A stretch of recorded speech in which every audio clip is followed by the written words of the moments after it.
Welcome ਹੈ ਦੋਸਤੋ ਤੁਹਾਡਾ ਸਾਡੇ ਚੈਨਲ ਮਾਲਾ ਮਨਕੇਤ ਤੇ। ਕਿਤਾਬ ਥਿੰਕ ਐਂਡ ਗਰੋ ਵਿੱਚ ਪੰਜਾਬੀ ਵਿੱਚ ਸੋਚੋ ਅਤੇ ਅਮੀਰ ਬਣੋ, ਲੇਖਕ ਨੈਪੋਲੀਅਨ ਹਿੱਲ। ਇਸ ਕਿਤਾਬ ਦਾ ਚੌਥਾ ਭਾਗ ਪਰ ਅਮੀਰੀ ਦੀ ਦਿਸ਼ਾ ਵਿੱਚ ਇਹ ਤੀਜਾ ਕਦਮ ਹੈ। ਅਵਚੇਤਨ ਮਨ ਨੂੰ ਪ੍ਰਭਾਵਿਤ ਕਰਨ ਦਾ ਮਾਧਿਅਮ, ਅਮੀਰੀ ਦੀ ਦਿਸ਼ਾ ਵਿੱਚ ਤੀਜਾ ਕਦਮ। ਆਤਮ ਸੁਝਾਅ ਦੀ ਲੜੀ ਵਿੱਚ ਉਹ ਸਾਰੇ ਸੁਝਾਅ ਅਤੇ ਆਪਣੇ ਆਪ ਨੂੰ ਦਿੱਤੇ ਗਏ ਉਹ ਸਾਰੇ ਉਕਸਾਹਟ ਜਾਂ ਆਵੇਗ ਆਉਂਦੇ ਹਨ ਜਿਹੜੇ ਸਾਡੇ ਪੰਜੇ ਇੰਦਰੀਆਂ ਰਾਹੀਂ ਸਾਡੇ ਮਸਤਿਸ਼ਕ ਤੱਕ ਪਹੁੰਚਦੇ ਹਨ। ਹੋਰ ਤਰ੍ਹਾਂ ਨਾਲ ਕਿਹਾ ਜਾਏ ਤਾਂ ਆਤਮ ਸੁਝਾਅ ਆਪਣੇ ਆਪ ਨੂੰ ਦਿੱਤਾ ਗਿਆ ਸੁਝਾਅ ਹੈ। ਇਹ ਅਵਚੇਤਨ ਮਨ ਅਤੇ ਚੇਤਨ ਮਨ ਦੇ ਵਿਚਕਾਰਲੇ ਸੰਵਾਦ ਦਾ ਪ੍ਰਮੁੱਖ ਮਾਧਿਅਮ ਹੈ। ਤੁਸੀਂ ਆਪਣੇ ਜਿਨ੍ਹਾਂ ਪ੍ਰਬਲ ਵਿਚਾਰਾਂ ਨੂੰ ਆਪਣੇ ਚੇਤਨ ਮਨ ਵਿੱਚ ਰਹਿਣ ਦੀ ਪ੍ਰਵਾਨਗੀ ਦਿੰਦੇ ਹੋ, ਭਾਵੇਂ ਉਹ ਵਿਚਾਰ ਨਕਾਰਾਤਮਕ ਹੋਣ ਜਾਂ ਸਕਾਰਾਤਮਕ, ਇਸ ਨਾਲ ਕੋਈ ਫਰਕ ਨਹੀਂ ਪੈਂਦਾ।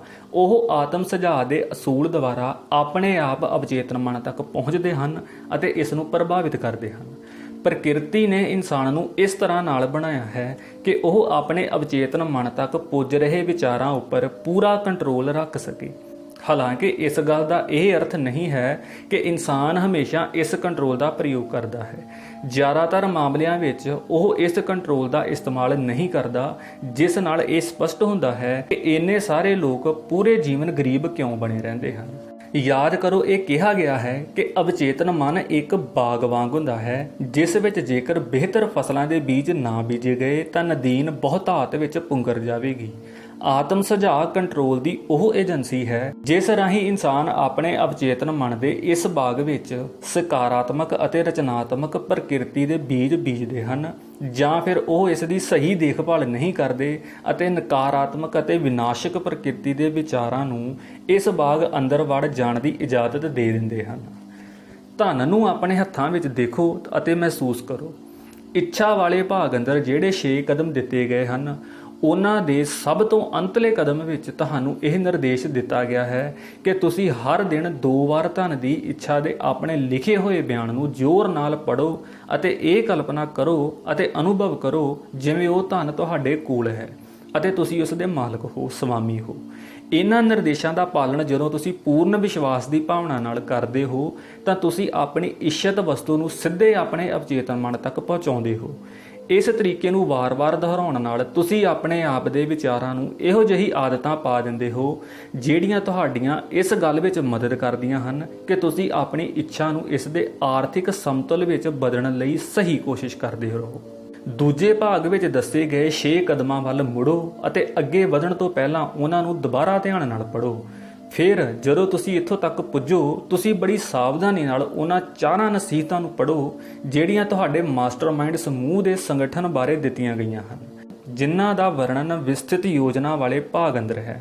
ਆਤਮ ਸੁਝਾਅ ਬਾਰੇ ਦਿੱਤੇ ਗਏ ਇਹਨਾਂ ਦੋਵੇਂ ਤਰ੍ਹਾਂ ਦੀਆਂ ਨਸੀਹਤਾਂ ਦੀ ਤੁਲਨਾ ਕਰਨ ਤੇ ਤੁਸੀਂ ਜਾਣ ਪਾਓਗੇ ਕਿ ਇਹਨਾਂ ਹਿਦਾਇਤਾਂ ਵਿੱਚ ਆਤਮ ਸੁਝਾਅ ਦੇ ਅਸੂਲ ਉੱਤੇ ਅਮਲ ਕਰਨਾ ਸ਼ਾਮਲ ਹੈ। ਇਸ ਲਈ ਤੁਸੀਂ ਇੱਛਾ ਦੇ ਬਿਆਨ ਨੂੰ ਜ਼ੋਰ ਨਾਲ ਪੜ੍ਹਨ ਵੇਲੇ ਯਾਦ ਰੱਖੋ, ਜਿਸ ਰਾਹੀਂ ਤੁਸੀਂ ਧਨ ਦੀ ਚੇਤਨਾ ਵਿਕਸਿਤ ਕਰਨ ਦੀ ਕੋਸ਼ਿਸ਼ ਕਰ ਰਹੇ ਹੋ ਕਿ ਸਿਰਫ ਸ਼ਬਦਾਂ ਨੂੰ ਪੜ੍ਹਨ ਨਾਲ ਹੀ ਕੰਮ ਨਹੀਂ ਚੱਲੇਗਾ।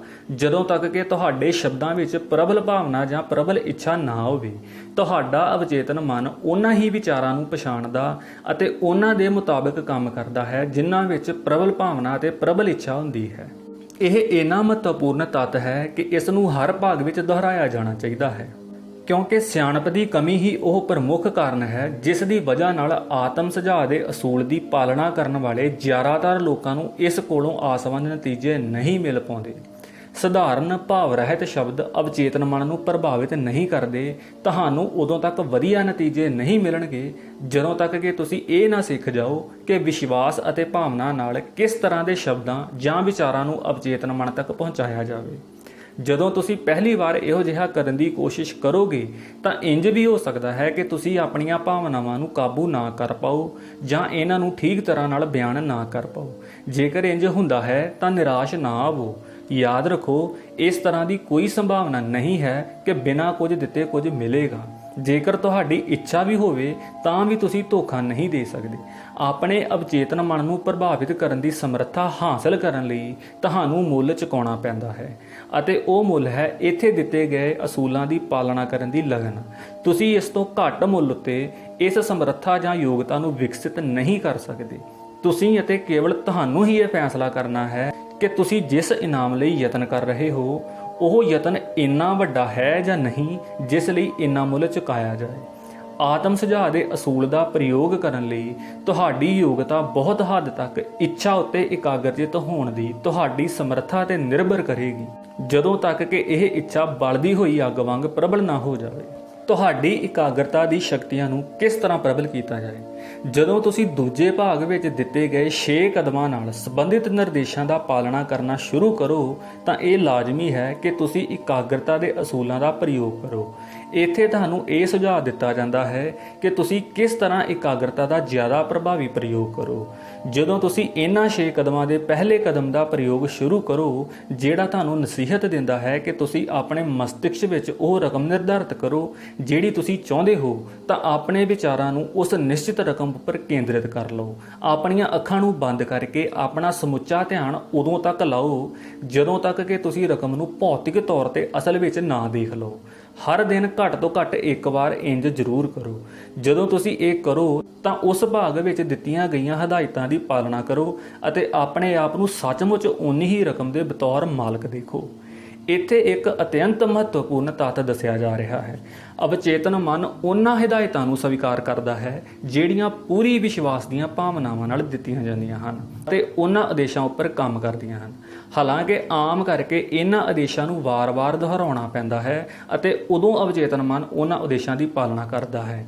ਇਸ ਵਾਰਤਾ ਦੀ ਪਾਲਣਾ ਕਰਦੇ ਹੋਏ ਇਸ ਸੰਭਾਵਨਾ ਉੱਤੇ ਵਿਚਾਰ ਕਰੋ ਕਿ ਤੁਸੀਂ ਆਪਣੇ ਅਵਚੇਤਨ ਮਨ ਨਾਲ ਇੱਕ ਪੂਰੀ ਤਰ੍ਹਾਂ ਉਚਿਤ ਧੋਖਾ ਕਰ ਰਹੇ ਹੋ ਅਤੇ ਤੁਸੀਂ ਇਸ ਨੂੰ ਵਿਸ਼ਵਾਸ ਦਿਲਾ ਰਹੇ ਹੋ ਕਿਉਂਕਿ ਤੁਹਾਨੂੰ ਇਹ ਵਿਸ਼ਵਾਸ ਹੈ ਕਿ ਜਿਸ ਰਕਮ ਦੀ ਤੁਸੀਂ ਕਲਪਨਾ ਕਰ ਰਹੇ ਹੋ ਉਹ ਤੁਹਾਡਾ ਇੰਤਜ਼ਾਰ ਕਰ ਰਹੀ ਹੈ ਅਤੇ ਹੁਣ ਇਹ ਤੁਹਾਡੇ ਅਵਚੇਤਨ ਮਨ ਦਾ ਕੰਮ ਹੈ ਕਿ ਉਹ ਤੁਹਾਨੂੰ ਰਕਮ ਨੂੰ ਹਾਸਲ ਕਰਨ ਦੇ ਵਿਹਾਰਕ ਤਰੀਕਿਆਂ ਦੀ ਸੋਝੀ ਕਰਾਏ ਜਿਸ ਉੱਤੇ ਤੁਹਾਡਾ ਅਧਿਕਾਰ ਹੈ। ਪਹਿਲਾਂ ਦਿੱਤੇ ਗਏ ਪੈਰਾਗ੍ਰਾਫ ਵਿੱਚ ਸੁਝਾਏ ਗਏ ਵਿਚਾਰ ਨੂੰ ਆਪਣੀ ਕਲਪਨਾ ਤੱਕ ਪਹੁੰਚਾ ਦਿਓ।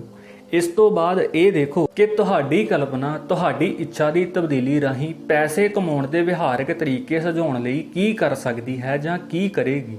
ਕਿਸੇ ਨਿਸ਼ਚਿਤ ਯੋਜਨਾ ਦਾ ਇੰਤਜ਼ਾਰ ਨਾ ਕਰੋ ਜਿਸ ਰਾਹੀਂ ਤੁਸੀਂ ਆਪਣੀਆਂ ਸੇਵਾਵਾਂ ਜਾਂ ਵਸਤੂਆਂ ਬਦਲੇ ਆਪਣੀ ਚਾਹੀ ਗਈ ਰਕਮ ਹਾਸਲ ਕਰਨਾ ਚਾਹੁੰਦੇ ਹੋ, ਬਲਕਿ ਫੌਰਨ ਆਪਣੇ ਆਪ ਨੂੰ ਉਸ ਰਕਮ ਦੇ ਮਾਲਕ ਦੇ ਤੌਰ ਤੇ ਦੇਖਣ ਲੱਗੋ ਅਤੇ ਇਸ ਦੌਰਾਨ ਇਹ ਮੰਗ ਕਰੋ, ਇਹ ਭਰੋਸਾ ਰੱਖੋ ਕਿ ਤੁਹਾਡਾ ਅਵਚੇਤਨ ਮਨ ਤੁਹਾਨੂੰ ਉਹ ਯੋਜਨਾ ਜਾਂ ਯੋਜਨਾਵਾਂ ਦਾ ਸੁਝਾਅ ਦੇਵੇਗਾ ਜਿਸ ਦੀ ਜਾਂ ਜਿਨ੍ਹਾਂ ਦੀ ਤੁਹਾਨੂੰ ਜ਼ਰੂਰਤ ਹੈ।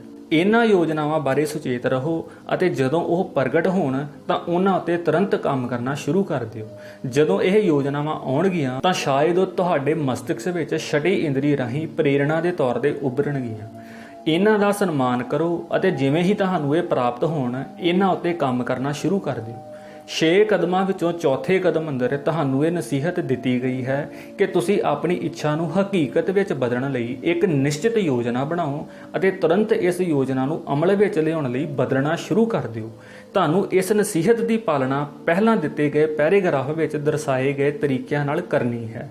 ਤੁਸੀਂ ਜਦੋਂ ਇੱਛਾ ਦੀ ਤਬਦੀਲੀ ਰਾਹੀਂ ਧਨ ਕਮਾਉਣ ਦੀ ਯੋਜਨਾ ਬਣਾਓ ਤਾਂ ਆਪਣੇ ਤਰਕ ਉੱਤੇ ਵਿਸ਼ਵਾਸ ਨਾ ਕਰੋ। ਤੁਹਾਡੀ ਤਾਰਕਿਕ ਸਮਰੱਥਾ ਆਲਸੀ ਹੋ ਸਕਦੀ ਹੈ ਅਤੇ ਜੇਕਰ ਤੁਸੀਂ ਇਸ ਉੱਪਰ ਪੂਰੀ ਤਰ੍ਹਾਂ ਨਿਰਭਰ ਹੋ ਜਾਂਦੇ ਹੋ ਤਾਂ ਇਹ ਤੁਹਾਨੂੰ ਨਿਰਾਸ਼ ਕਰ ਸਕਦੀ ਹੈ। ਜਦੋਂ ਤੁਸੀਂ ਉਸ ਰਕਮ ਨੂੰ ਸੱਚਮੁੱਚ ਕਲਪਨਾ ਅੰਦਰ ਦੇਖੋ ਜਿਸ ਦੇ ਤੁਸੀਂ ਮਾਲਕ ਬਣਨਾ ਚਾਹੁੰਦੇ ਹੋ ਤਾਂ ਅੱਖਾਂ ਬੰਦ ਨਾਲ ਆਪਣੇ ਆਪ ਨੂੰ ਉਹ ਸੇਵਾ ਜਾਂ ਵਸਤੂ ਦਿੰਦੇ ਹੋਏ ਦੇਖੋ ਜਿਹੜੀ ਤੁਸੀਂ ਇਸ ਧਨ ਦੇ ਬਦਲੇ ਵਿੱਚ ਦੇਣਾ ਚਾਹੁੰਦੇ ਹੋ। ਇਹ ਅਤਿਅੰਤ ਮਹੱਤਵਪੂਰਨ ਹੈ। ਤੁਹਾਡੇ ਅਵਚੇਤਨ ਮਨ ਨੂੰ ਪ੍ਰੇਰਿਤ ਕਰਨ ਦੇ 6 ਕਦਮ। ਦੂਜੇ ਭਾਗ ਅੰਦਰ ਦਿੱਤੇ ਗਏ 6 ਕਦਮਾਂ ਦੇ ਸੰਬੰਧ ਵਿੱਚ ਦਿੱਤੀਆਂ ਗਈਆਂ ਹਦਾਇਤਾਂ ਨੂੰ ਹੁਣ ਸੰਖੇਪ ਵਿੱਚ ਦਿੱਤਾ ਜਾਏਗਾ ਅਤੇ ਇਸ ਭਾਗ ਅੰਦਰ ਦਿੱਤੇ ਗਏ ਅਸੂਲਾਂ ਨਾਲ ਜੋੜ ਕੇ ਇਸ ਤਰ੍ਹਾਂ ਦੱਸਿਆ ਜਾਏਗਾ। ਪਹਿਲਾ, ਕਿਸੇ ਸ਼ਾਂਤ ਜਗ੍ਹਾ ਉੱਤੇ ਜਾਓ। ਰਾਤ ਨੂੰ ਬਿਸਤਰੇ ਉੱਪਰ ਜਾਣਾ ਸਭ ਤੋਂ ਜ਼ਿਆਦਾ ਠੀਕ ਹੈ, ਜਿੱਥੇ ਕੋਈ ਰੁਕਾਵਟ ਨਾ ਹੋਵੇ। ਆਪਣੀਆਂ ਅੱਖਾਂ ਬੰਦ ਕਰ ਲਓ ਤੇ ਆਪਣੀ ਰਕਮ ਬਾਰੇ ਲਿਖੀ ਹੋਈ ਵਾਰਤਾ ਨੂੰ ਜ਼ੋਰ-ਜ਼ੋਰ ਨਾਲ ਦੁਹਰਾਓ ਤਾਂ ਕਿ ਤੁਸੀਂ ਆਪਣੇ ਸ਼ਬਦਾਂ ਨੂੰ ਸੁਣ ਸਕੋ। ਜਿਸ ਨੂੰ ਤੁਸੀਂ ਇਕੱਤਰ ਕਰਨਾ ਚਾਹੁੰਦੇ ਹੋ ਉਹ ਸਮੇਂ ਸੀਮਾ ਜਿਸ ਵਿੱਚ ਤੁਸੀਂ ਇਹ ਰਕਮ ਪਾਉਣਾ ਚਾਹੁੰਦੇ ਹੋ ਅਤੇ ਉਸ ਸੇਵਾ ਜਾਂ ਵਸਤੂ ਦਾ ਵਰਣਨ ਜਿਹੜੀ ਤੁਸੀਂ ਉਸ ਪੈਸੇ ਬਦਲੇ ਦੇਣਾ ਚਾਹੁੰਦੇ ਹੋ। ਜਦੋਂ ਤੁਸੀਂ ਇਹਨਾਂ ਨਿਰਦੇਸ਼ਾਂ ਦੀ ਪਾਲਣਾ ਕਰੋਗੇ ਤਾਂ ਤੁਸੀਂ ਦੇਖੋਗੇ ਕਿ ਤੁਸੀਂ ਪਹਿਲਾਂ ਤੋਂ ਹੀ ਓਨੇ ਧਨ ਦੇ ਮਾਲਕ ਹੋ। ਮਿਸਾਲ ਦੇ ਲਈ ਮੰਨ ਲਓ ਕਿ ਤੁਸੀਂ ਅੱਜ ਤੋਂ 5 ਸਾਲ ਬਾਅਦ 1 ਜਨਵਰੀ ਤੱਕ $50,000 ਕਮਾਉਣਾ ਚਾਹੁੰਦੇ ਹੋ ਅਤੇ ਤੁਸੀਂ ਇਸ ਰਕਮ ਦੇ ਬਦਲੇ ਬਤੌਰ ਸੇਲਸਮੈਨ ਆਪਣੀ ਨਿੱਜੀ ਸੇਵਾਵਾਂ ਦੇਣਾ ਚਾਹੁੰਦੇ ਹੋ। ਤੁਹਾਡੇ ਨਿਸ਼ਾਨੇ ਦੀ ਲਿਖੀ ਹੋਈ ਵਾਰਤਾ ਹੇਠਾਂ ਦਿੱਤੇ ਗਏ ਬਿਆਨ ਵਾਂਗ ਹੋਣੀ ਚਾਹੀਦੀ ਹੈ। ਯਾਨੀ ਤੁਸੀਂ ਆਪਣੀ ਪਰਚੀ ਤੇ ਇਸ ਤਰ੍ਹਾਂ ਲਿਖਣਾ ਹੈ ਕਿ ਜਿਵੇਂ 1 ਜਨਵਰੀ 2027 ਤੱਕ ਜਾਂ 35 ਤੱਕ, ਜਦੋਂ ਤੱਕ ਵੀ ਤੁਸੀਂ ਆਪਣੇ ਸੁਪਨੇ ਨੂੰ ਪੂਰਾ ਕਰਨਾ ਚਾਹੁੰਦੇ ਹੋ, ਯਾਨੀ ਇੱਕ ਨਿਸ਼ਚਿਤ ਤਰੀਕ ਤੁਸੀਂ ਲਿਖ ਲੈਣੀ ਹੈ। ਜਿਵੇਂ 1 ਜਨਵਰੀ 2027 ਤੱਕ ਮੇਰੇ ਕੋਲ $50,000 ਹੋਣਗੇ, ਜਿਹੜੇ ਇਸ ਦੌਰਾਨ ਮੇਰੇ ਕੋਲ ਸਮੇਂ-ਸਮੇਂ ਤੇ ਵੱਖ-ਵੱਖ ਮਾਤਰਾ ਵਿੱਚ ਆਉਣਗੇ। ਇਸ ਪੈਸੇ ਦੇ ਬਦਲੇ ਮੈਂ ਡੈਸ਼ ਇੱਥੇ ਉਸ ਸੇਵਾ ਜਾਂ ਵਸਤੂ ਦਾ ਨਾਂ ਲਿਖ ਲਓ ਜਿਸ ਨੂੰ ਵੇਚਣਾ ਚਾਹੁੰਦੇ ਹੋ। ਯਾਨੀ ਕਿ ਇੱਥੇ ਤੁਸੀਂ ਇਹ ਲਿਖਣਾ ਹੈ ਕਿ ਇਸ ਪੈਸੇ ਦੇ ਬਦਲੇ ਤੁਸੀਂ ਕੀ ਕੰਮ ਕਰਨਾ ਚਾਹੁੰਦੇ ਹੋ। ਇਸ ਪੈਸੇ ਦੇ ਬਦਲੇ ਵਿੱਚ ਮੈਂ ਸੇਲਜ਼ਮੈਨ ਦੇ ਤੌਰ ਤੇ ਆਪਣੀ ਬਿਹਤਰੀਨ ਸਮਰੱਥਾ ਨਾਲ ਸੇਵਾਵਾਂ ਦੇਵਾਂਗਾ, ਵੱਧ ਸੰਭਵ ਮਾਤਰਾ ਅਤੇ ਵੱਧ ਗੁਣਵੱਤਾ ਨਾਲ ਦੇਵਾਂਗਾ। ਮੈਨੂੰ ਵਿਸ਼ਵਾਸ ਹੈ ਕਿ ਮੇਰੇ ਕੋਲ ਇੰਨਾ ਪੈਸਾ ਹੋਵੇਗਾ। ਮੇਰਾ ਵਿਸ਼ਵਾਸ ਇੰਨਾ ਦ੍ਰਿੜ ਹੈ ਕਿ ਮੈਂ ਇਸ ਧਨ ਨੂੰ ਆਪਣੀਆਂ ਅੱਖਾਂ ਸਾਹਮਣੇ ਹੁੰਦੇ ਹੋਏ ਹੁਣੇ ਦੇਖ ਸਕਦਾ ਹਾਂ। ਮੈਂ ਇਸ ਨੂੰ ਆਪਣੇ ਹੱਥਾਂ ਨਾਲ ਛੂਹ ਸਕਦਾ ਹਾਂ। ਇਹ ਮੇਰਾ ਇੰਤਜ਼ਾਰ ਕਰ ਰਿਹਾ ਹੈ ਕਿ ਇਹ ਮੇਰੇ ਕੋਲ ਆਏ ਅਤੇ ਉਸ ਅਨੁਪਾਤ ਅੰਦਰ ਆਏ ਜਿਸ ਅਨੁਪਾਤ ਵਿੱਚ ਮੈਂ ਆਪਣੀਆਂ ਸੇਵਾਵਾਂ ਦਿਆਂਗਾ। ਮੈਂ ਉਸ ਯੋਜਨਾ ਦਾ ਇੰਤਜ਼ਾਰ ਕਰ ਰਿਹਾ ਹਾਂ ਜਿਸ ਰਾਹੀਂ ਮੈਂ ਇੰਨਾ ਧਨ ਕਮਾ ਸਕਾਂ, ਅਤੇ ਜਦੋਂ ਮੈਨੂੰ ਉਹ ਯੋਜਨਾ ਮਿਲੇਗੀ ਤਾਂ ਮੈਂ ਉਸ ਉੱਤੇ ਅਮਲ ਕਰਨਾ ਸ਼ੁਰੂ ਕਰ ਦਿਆਂਗਾ। ਦੂਜਾ, ਇਸ ਪ੍ਰੋਗਰਾਮ ਨੂੰ ਸਵੇਰੇ ਅਤੇ ਰਾਤ ਨੂੰ ਦੁਹਰਾਓ ਜਦੋਂ ਤੱਕ ਕਿ ਤੁਸੀਂ ਆਪਣੀ ਕਲਪਨਾ ਅੰਦਰ ਉਸ ਰਕਮ ਨੂੰ ਨਾ ਦੇਖ ਲਓ ਜਿਸ ਨੂੰ ਤੁਸੀਂ ਕਮਾਉਣਾ ਚਾਹੁੰਦੇ ਹੋ। ਤੀਜਾ, ਆਪਣੀ ਵਾਰਤਾ ਦੀ ਲਿਖੀ ਹੋਈ ਕਾਪੀ ਨੂੰ ਉੱਥੇ ਰੱਖੋ ਜਿੱਥੇ ਤੁਸੀਂ ਇਸ ਨੂੰ ਸਵੇਰੇ ਤੇ ਰਾਤ ਨੂੰ ਦੇਖ ਸਕੋ, ਅਤੇ ਇਸ ਨੂੰ ਸੌਣ ਤੋਂ ਠੀਕ ਪਹਿਲਾਂ ਤੇ ਉੱਠਣ ਤੋਂ ਠੀਕ ਬਾਅਦ ਪੜ੍ਹੋ ਜਦੋਂ ਤੱਕ ਕਿ ਇਹ ਤੁਹਾਨੂੰ ਯਾਦ ਨਾ ਹੋ ਜਾਵੇ। ਜਦੋਂ ਤੁਸੀਂ ਇਹਨਾਂ ਨਿਰਦੇਸ਼ਾਂ ਦਾ ਪਾਲਣ ਕਰੋ ਤਾਂ ਯਾਦ ਰੱਖੋ ਕਿ ਤੁਸੀਂ ਆਤਮ ਸੁਝਾਅ ਦੇ ਅਸੂਲ ਦੀ ਪਾਲਣਾ ਕਰ ਰਹੇ ਹੋ, ਅਤੇ ਇਸ ਦਾ ਟੀਚਾ ਹੈ ਤੁਹਾਡੇ ਅਵਚੇਤਨ ਮਨ ਨੂੰ ਆਦੇਸ਼ ਦੇਣਾ। ਇਹ ਵੀ ਯਾਦ ਰੱਖੋ ਕਿ ਤੁਹਾਡਾ ਅਵਚੇਤਨ ਮਨ ਕੇਵਲ ਉਹਨਾਂ ਨਿਰਦੇਸ਼ਾਂ ਦੇ ਸਮਾਨ ਕੰਮ ਕਰੇਗਾ ਜਿਹੜਾ ਭਾਵਨਾ ਨਾਲ ਇਸ ਤੱਕ ਪਹੁੰਚਾਇਆ ਜਾਵੇਗਾ। ਵਿਸ਼ਵਾਸ ਸਾਰੀਆਂ ਭਾਵਨਾਵਾਂ ਅੰਦਰ ਸਭ ਤੋਂ ਜ਼ਿਆਦਾ ਅਤੇ ਰਚਨਾਤਮਕ ਭਾਵਨਾ ਹੈ। ਵਿਸ਼ਵਾਸ ਦੇ ਭਾਗ ਅੰਦਰ ਦਿੱਤੇ ਗਏ ਨਿਰਦੇਸ਼ਾਂ ਦੀ ਪਾਲਣਾ ਕਰੋ। ਪਹਿਲਾਂ ਤਾਂ ਇਹ ਨਿਰਦੇਸ਼ ਅਵਿਵਹਾਰਿਕ ਜਾਂ ਕੁਝ ਵੱਖਰੇ ਲੱਗ ਸਕਦੇ ਹਨ।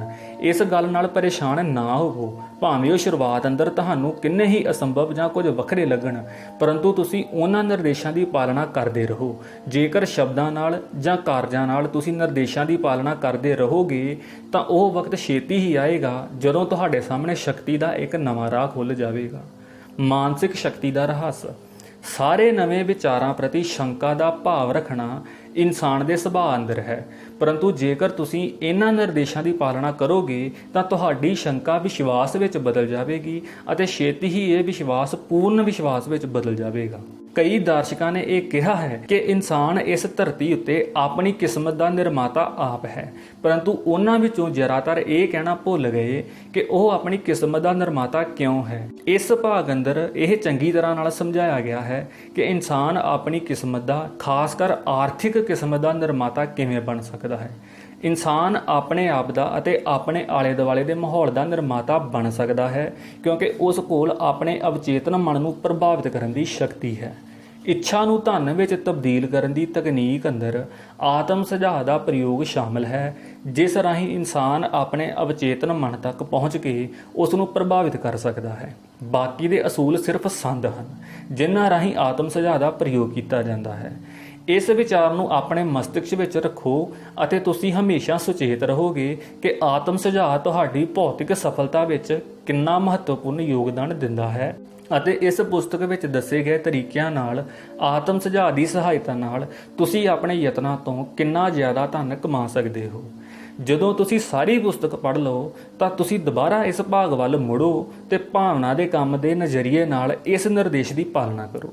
ਪੂਰੇ ਭਾਗ ਨੂੰ ਹਰ ਰਾਤ ਇੱਕ ਵਾਰ ਜ਼ੋਰ-ਜ਼ੋਰ ਨਾਲ ਪੜ੍ਹੋ ਜਦੋਂ ਤੱਕ ਕਿ ਤੁਹਾਨੂੰ ਇਹ ਪੂਰੀ ਤਰ੍ਹਾਂ ਵਿਸ਼ਵਾਸ ਨਾ ਹੋ ਜਾਵੇ ਕਿ ਆਤਮ ਸੁਝਾਅ ਦਾ ਅਸੂਲ ਦਮਦਾਰ ਹੈ ਅਤੇ ਇਹ ਤੁਹਾਡੇ ਲਈ ਉਹ ਸਾਰਾ ਕੁਝ ਹਾਸਲ ਕਰ ਸਕਦਾ ਹੈ ਜਿਸ ਬਾਰੇ ਦਾਅਵਾ ਕੀਤਾ ਗਿਆ ਹੈ। ਜਦੋਂ ਤੁਸੀਂ ਪੜ੍ਹੋ ਤਾਂ ਹਰ ਉਸ ਵਾਕ ਨੂੰ ਰੇਖਾਂਕਿਤ ਕਰ ਲਓ ਜਿਸ ਨੇ ਤੁਹਾਨੂੰ ਪ੍ਰਭਾਵਿਤ ਕੀਤਾ ਹੋਵੇ।